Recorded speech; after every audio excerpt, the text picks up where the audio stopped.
Hey everybody, Preferred Selection here. Today I'm going to be doing something a little bit different than normal. I'm going to be doing some post-commentary in Terraria. Not my normal thing. Hopefully it works out well. I've been doing some speedruns, mostly on Twitch, but this one wasn't on Twitch because it was a practice speedrun that was not intended to be anything or go well.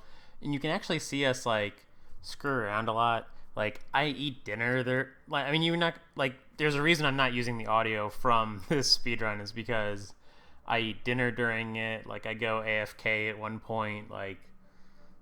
If you've ever gone AFK in a speedrun, yeah, we're just practicing a strategy, and we certainly hadn't meant for this to be a thing, but it's currently our personal best. So this is a 2-man Wall of Flesh run, and the strategy that we're using is very similar to the current strategy for the Queen Bee. The route that I use in this video is a little different than our current route, but you can see me building some infinite housing here. So the current plan for the Queen Bee that I've seen people do is you go to the jungle, you don't have anything on you, you just have whatever kind of stuff you get as you're going to the jungle. You get some whatevers, and you mine your way into the hive without dying if you can. You break the larva, which summons the bee, and you're kind of just looking for a jungle that's close enough to your spawn that when you die, if you're doing it with one person or two person, I think it's easiest with two people, but when you die, the bee doesn't despawn for some reason if it thinks that it can aggro the guide.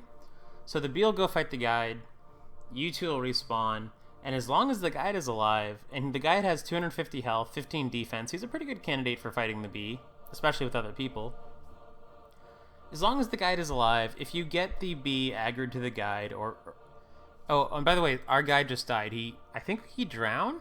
We're not entirely sure, but we're not super happy about it in this run. But yeah, if you can get the bee to aggro to an NPC, you pretty much get a guaranteed bee kill, is the long short of it. If you want to kill the bee and you don't have any way of getting good gear enough for it, just aggro an NPC that hopefully won't die. Because the bee's patterns aren't really, the bee's a really slow fight, and it's not really going to kill an NPC just by itself, especially if you're kind of helping out. So that's the bee plan I've seen people do. And we thought that it might be interesting to kind of take that general idea and to turn it into a Wall of Flesh route. So our current route involves going over to the jungle, building housing in the jungle. So the difference is I wouldn't have built that house that I just built now. But yeah, going over to the jungle, building some housing, and you just build the quick little Tetris piece, L-shaped thing. You get NPCs to spawn. Hopefully you get a lot. We just got the merchant now, and getting the merchant at 7 minutes can be really good. That's as many torches as you can afford, as many shurikens as you can afford, and shurikens are absolutely fine weapons for a speedrun. I'm not sure why I'm picking up this tungsten here. I guess I was hoping for maybe a tungsten pickaxe at some point, but so the other part of our strategy, since it's a 2-person Wall of Flesh run, is that the one person is in the jungle doing just trying to aggro the bee, while the other person is hopefully going over to the jungle and building housing. But in this run, I decided to screw around a lot. I don't have any idea what I'm doing here. I guess I'm looking for heart crystals or something. This is not the way to do it, just digging through solid stuff. But yeah, I'm just digging around, hoping for a golden chest or a heart or something. I do think that the underground is way better than it used to be for stuff like this. So you can just see me digging.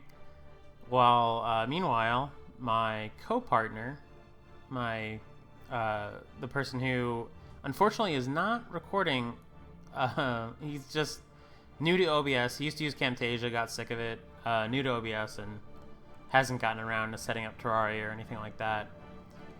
The person I've been running speedruns with goes by BandWithLegends on Twitch and is just like a close personal friend of mine in real life.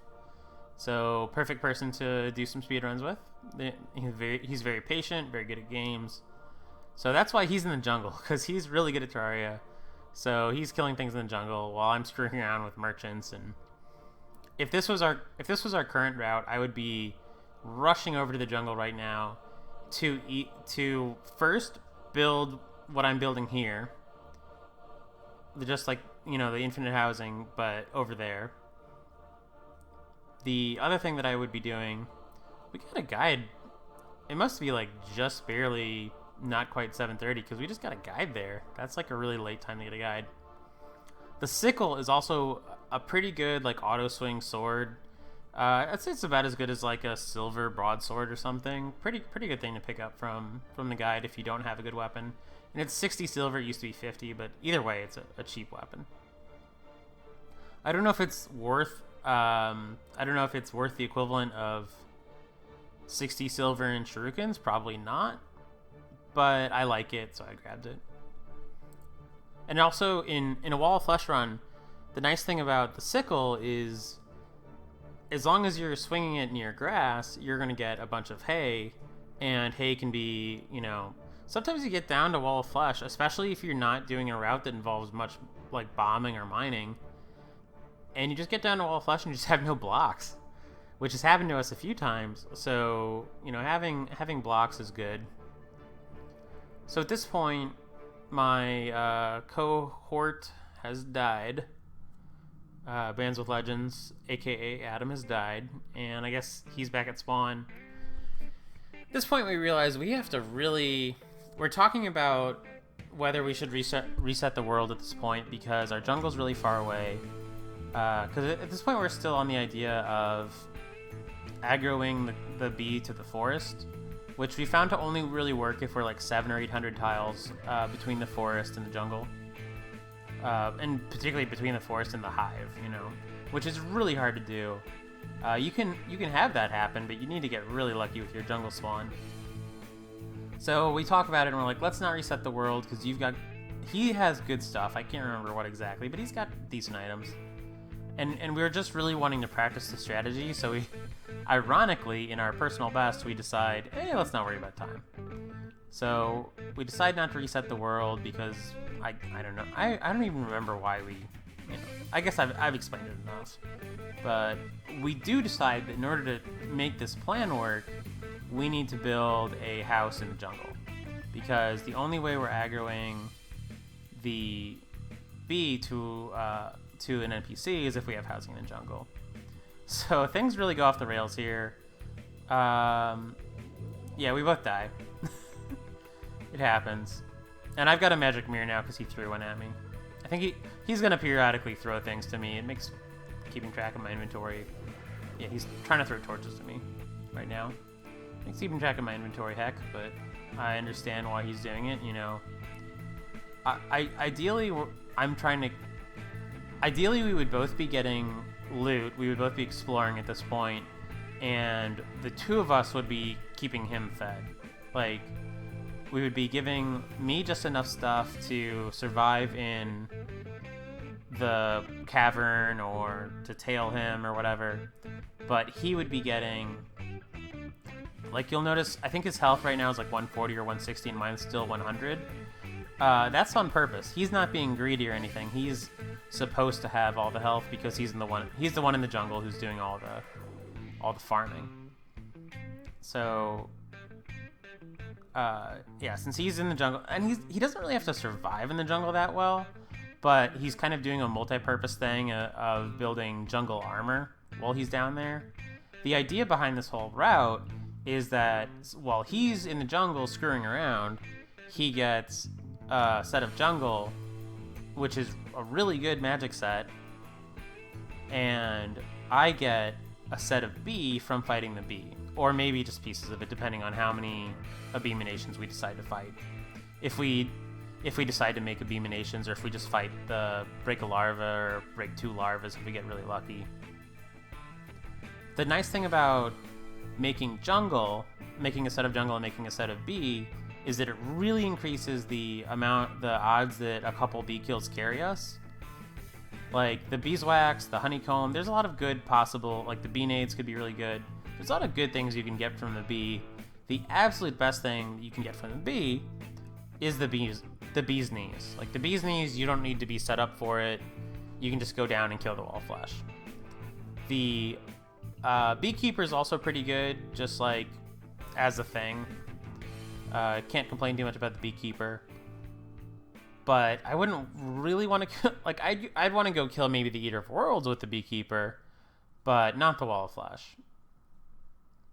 So, you know, the beekeeper's an okay get, but it's a little bit of a miss in my books. And the bee gun is normally kind of terrible to get, except if one of you's been building jungle this whole time, even if all you've managed to do is make a jungle hat, that's still going to be a decent amount of mana to allow you to do some good stuff. So yeah, he's going to probably be rocking a bee gun or something like that, and I'm going to be. I don't remember what weapons.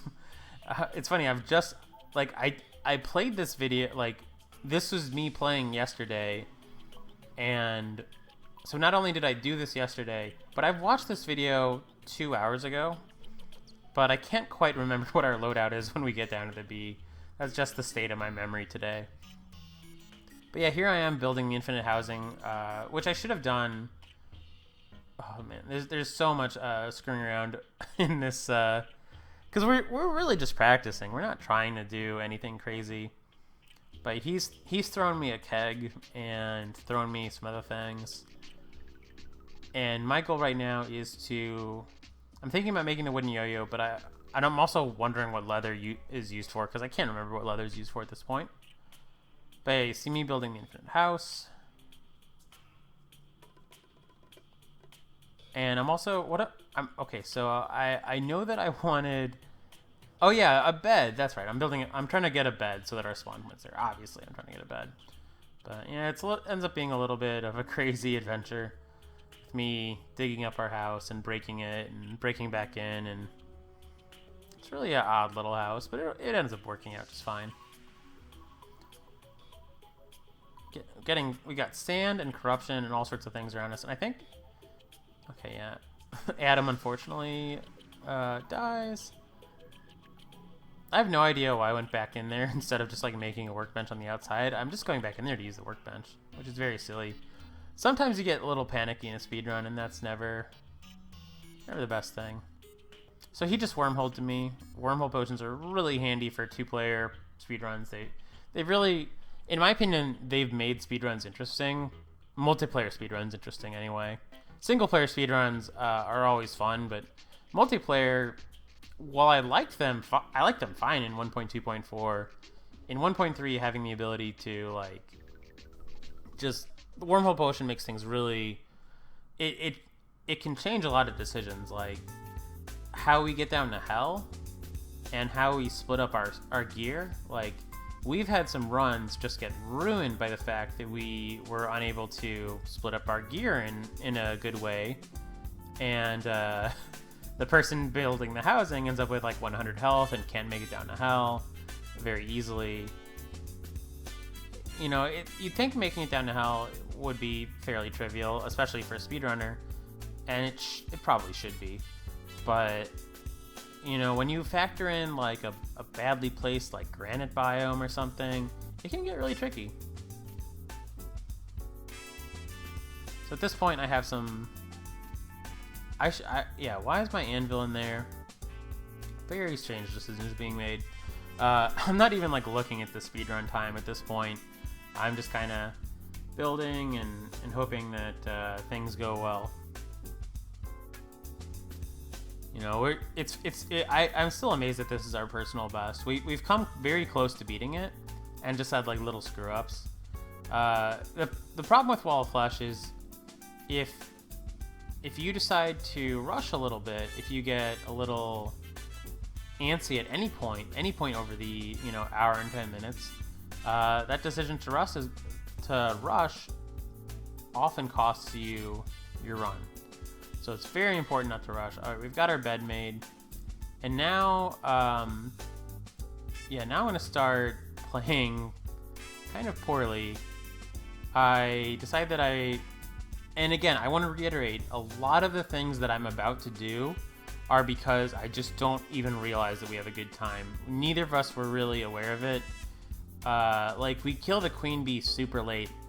In more recent runs, we've killed the queen bee at like 30 minutes. You know, like right around now.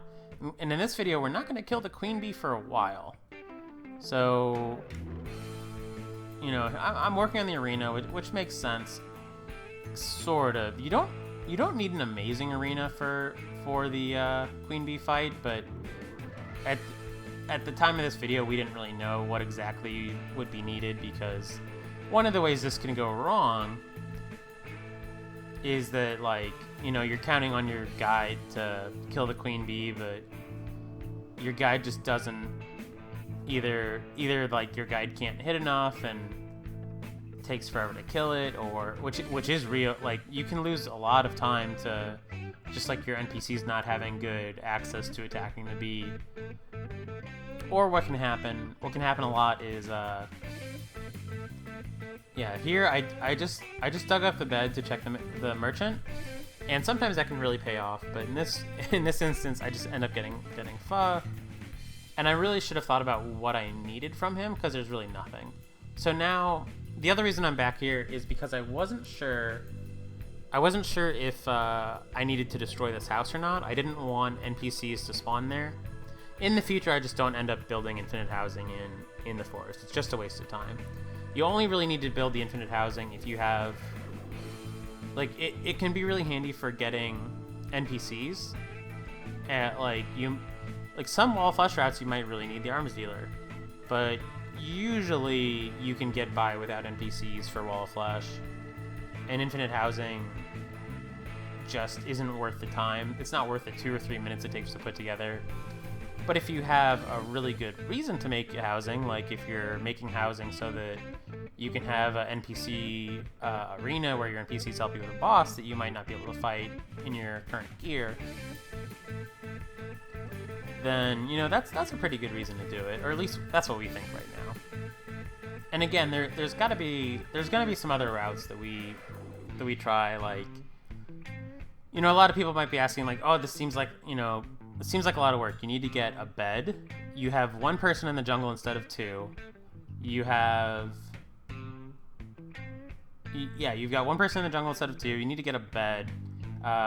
You're kind of spending a lot of time on the surface building like arenas and stuff, instead of picking up items.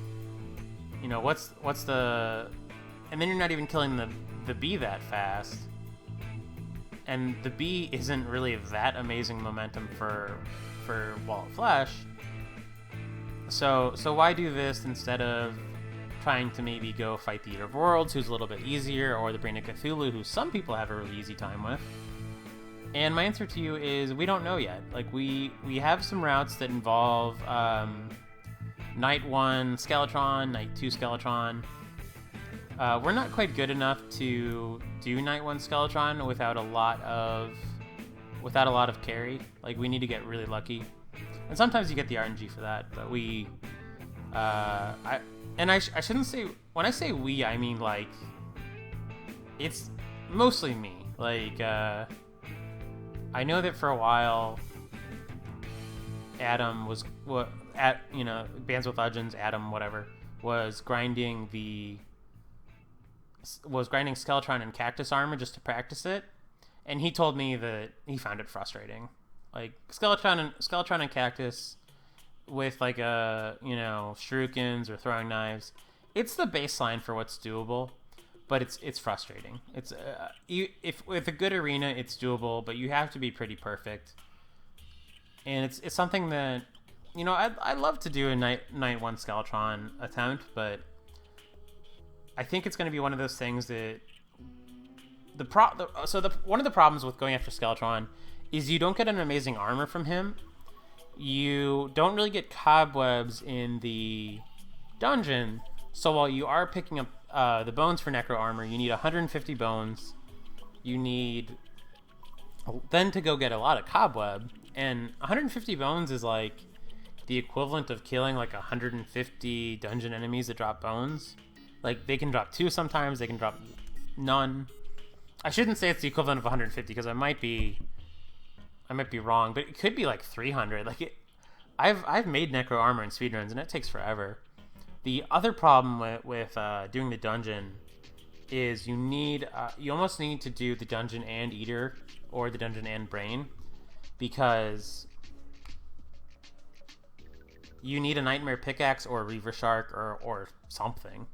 Like, you can't, like, that's not, so if you're doing the dungeon with the intent of going down to the bottom of the dungeon and then mining to hell, you need the pickaxe. So it's almost like, if you're looking for that time save, like, oh, the dungeon's going to take me really close to hell, you're not going to get that from going down there unless you've done like Eater of Worlds, Skeletron. And the problem with doing like day one Eater of Worlds is reasonably doable, I think, unless he got buffed in 1.3. I fought him enough times in 1.3. I should know whether it's doable or not. But day one Eater of Worlds into like a night 2 Skeletron. The problem with doing that is that you're gonna get a pretty comfortable amount of stuff to go after the Wall of Flesh with. Like, I'd say Cobalt Shield like halves the armor that you need for Wall of Flesh. Like, having a Cobalt Shield is just an amazing feeling in Terraria. To not get knocked back and juggled and knocked into lava while you're building the bridge. I miss those days where we had a Skeletron route. But I just like going after Skeletron and Eater of Worlds and doing all that stuff. It's definitely something we can still consider, but I don't think we're ever going to get a sub-hour time that involves going through the dungeon. Like, it just doesn't seem like you can do anything to get a nightmare pickaxe unless you fought the Eater and got 6 shadow scales and then intentionally died. Maybe that would be fast enough to, build a nightmare pickaxe and then go and get Skeletron. But I mean, it's, anything could happen. Part of what I love about speedrunning Terraria is that there could be like a million Wall of Flesh routes that work, and there's a bunch of different situations that you have to react to dynamically that really change what you do. Like, so before this run, before we even knew about what people were doing for Queen Bee or had this idea or this route, we had a 120 Wall of Flesh, and our 120 Wall of Flesh, we're going to beat this time by a couple minutes. So you think beating a time by a couple minutes, you think, oh, did you do the same route? No, we did a completely different route. It was completely different. And we're really hoping if you watch this video, what is my character doing right now? I'm just like making stuff out of hay. I'm just like screwing around because this was entirely practice. And we're pretty sure that if we get this right, if we keep our heads cool and take this seriously, that we can get a sub-hour Wall of Flesh, which for 2 people, sub-hour is not, a huge feat or anything, but it would be amazing for us because, for a while we were wondering if we were going to get under 2 hours. So yeah, Queen Bee's awoken, which is it's time to fight the Queen Bee and see how that goes. And I guess I'm building an arena of rope. Oh man, yeah, Queen Bee time. Let's get it.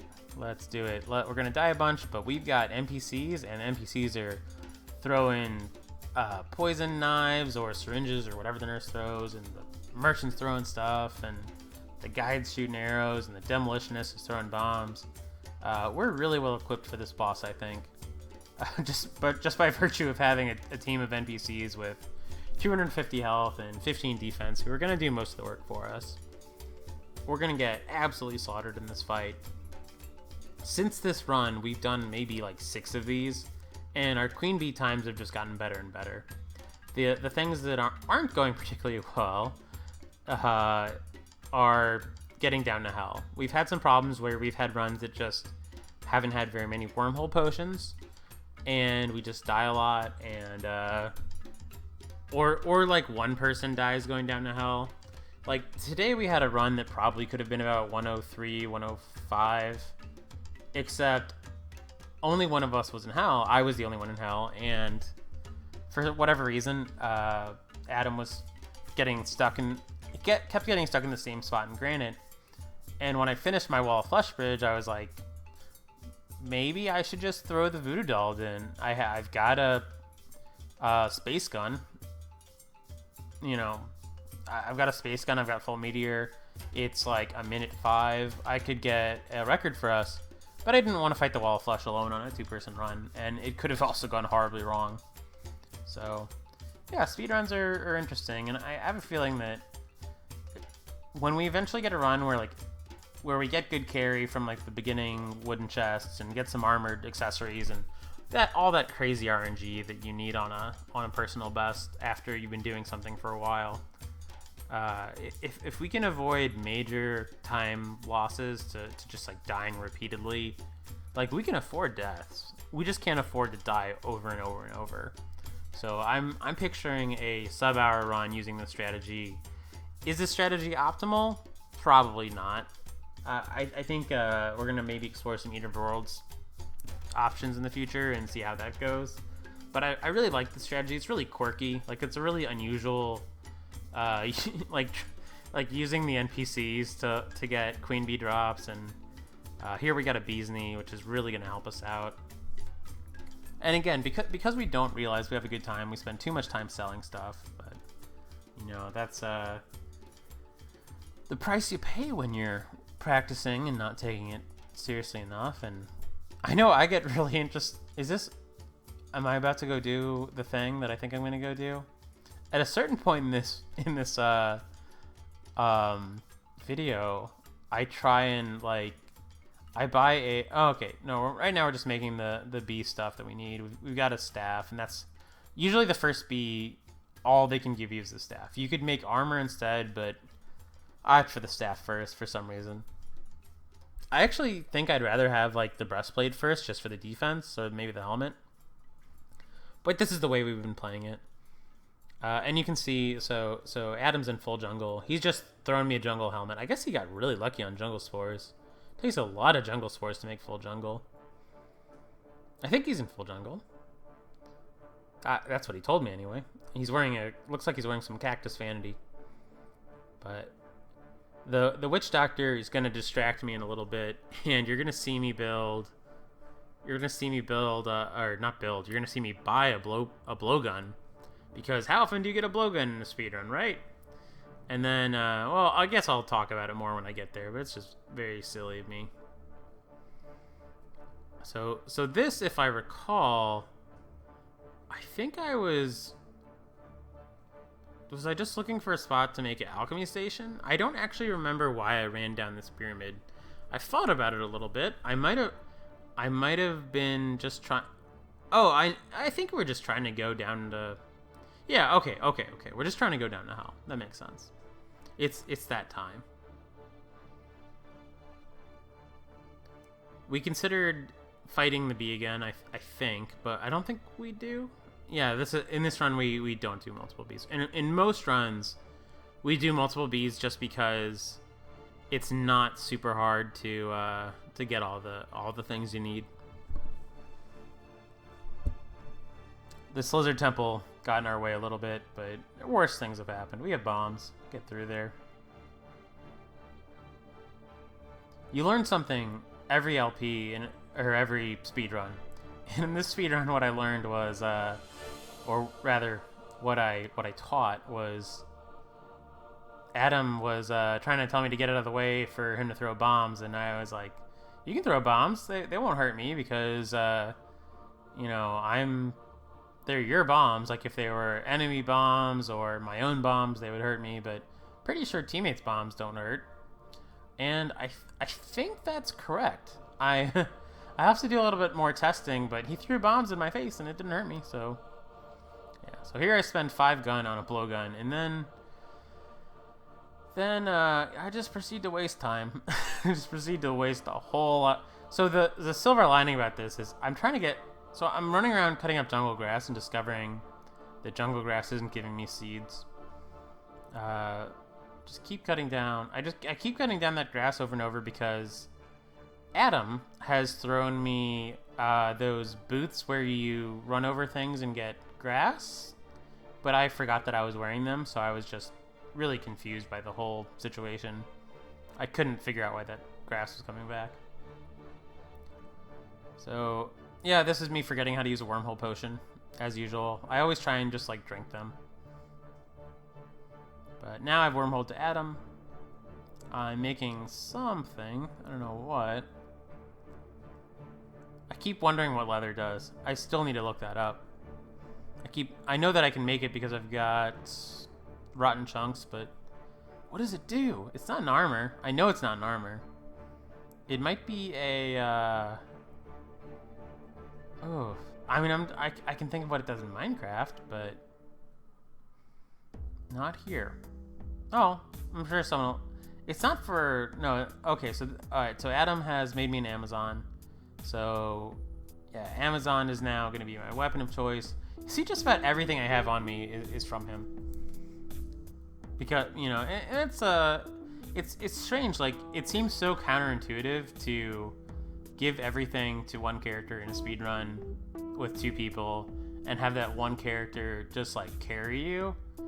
But we found, like, in my opinion, or in my experience rather, it's funny, right now my experience kind of goes contrary to my opinion, actually. But in my experience, getting 2 persons worth of loot and giving it all to one person, like just doing all that exploration, keeping, like, having the person who's like kind of the you know, the backup, having them just, you know, keep enough stuff on them that they can survive in the areas that they need to explore, survive in the you know, really the baseline is, can they make it down to hell without dying, which is something we both need to work on. But beyond that, giving things to your teammate seems to go really well for us, because you're getting 2 persons worth of stuff, you're throwing it on one person, and they really reap the benefits. And then from those benefits, like, let's say we both find 2 heart crystals and we give all 4 to the person who is doing the jungling. That person is now that much stronger, can go that much farther in the jungle, and then can pass the benefits, the rewards onto us. So you know, you see me count on Adam for a lot of things here. This whole speedrun is basically like me building an arena and me dying a lot. As soon as I get Adam kind of up and configured with OBS, I'm definitely going to get him to record some of these, because I want to see his point of view. I want to see how he's doing some of this jungling, because he's you know, doing a lot better at surviving the jungle than I am. We might have to start doing a more reasonable distribution of heart crystals, because it was very much intentional that, like, right now he's got 200 health, I've got 100. That was very much on purpose so that he could be the carry. But 100 health is not a lot when you're trying to catch up with someone who's down in hell. And again, wormhole potions can make it easier, but, you know, if you die after wormholing, you just have to do it all over again. It might even make... Okay, so this was, like, probably the worst decision I made this whole run. I mirror back to the merchant. I wanted to see if he had a gi. That was really what I was looking for. Although I didn't even have the money for a gi, so I don't know why I thought that was a good idea. But yeah, I mirror back to him, and then I waste a lot of time.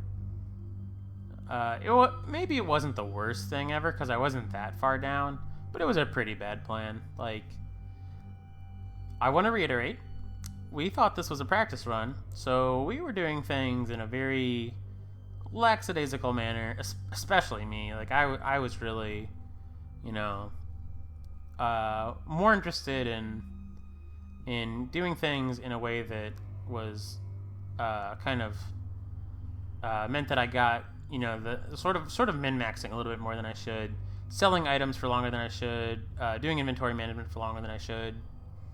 Buying and selling is, even when I'm in a hurry, is something that I tend to have trouble with.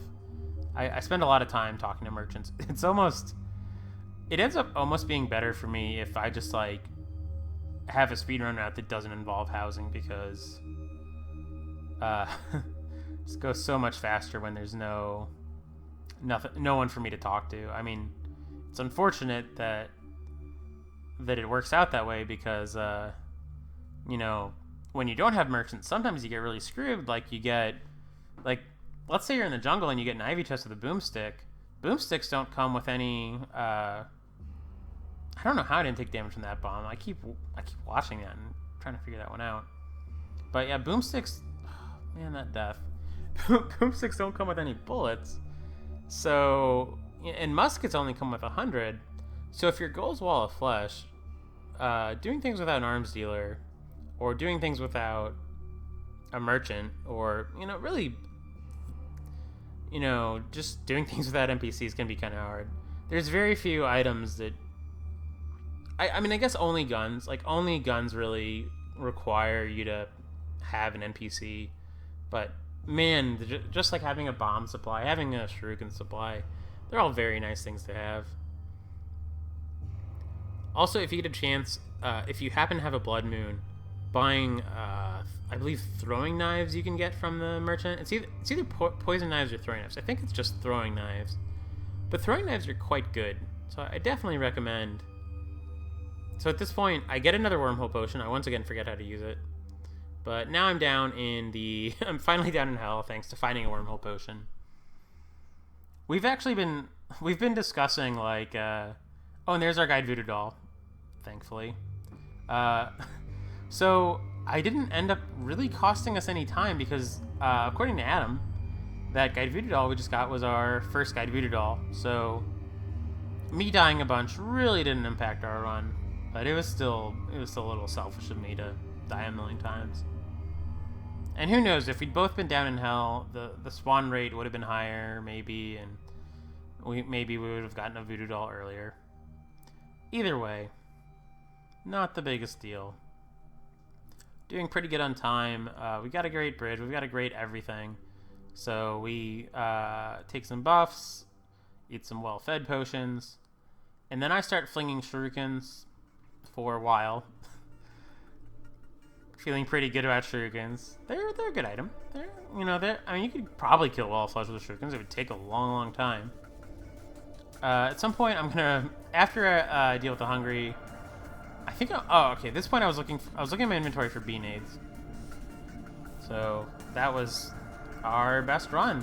You'll notice that I'm not even sure. I can go back and look and see, like, when I actually stopped that timer. But it cost us a couple seconds just by not even hitting the split. I was shocked that we got a good Wall of Flesh. I was thinking this whole time that we got, like, you know, oh, I'll see what time we have just for fun, and it turned out to be a really amazing time. So that was great, and this is our best run so far, and we're hoping to beat it soon. So there you go. Thank you so much for watching, and I hope to bring you more speedruns in the future.